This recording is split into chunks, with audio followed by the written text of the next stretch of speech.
Hello everyone, in this video, I will show you how to use wealth management on Bitget. First, go to the Bitget website and make sure you log it into your account. Now, click on Earn from the top menu. Then, select Wealth Management from the available options. This feature is designed to help you grow your assets through selected investment products with relatively steady returns. At the top, you'll see your total assets and total profits listed clearly. Scroll down the page to view all the available wealth management products. Keep scrolling to find options like USDT Steady Growth, which offer stable investment plans. Once you find a product you like, select any available coupon, if applicable, to get better returns. Then, enter the amount you want to subscribe to the chosen plan. Finally, check the box that confirms you have read and agreed to the user agreement and proceed to confirm your subscription.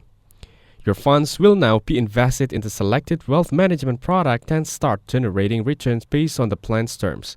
If this video was helpful, please consider leaving a like and subscribe to the channel. With that being said, I'll see you in the next video.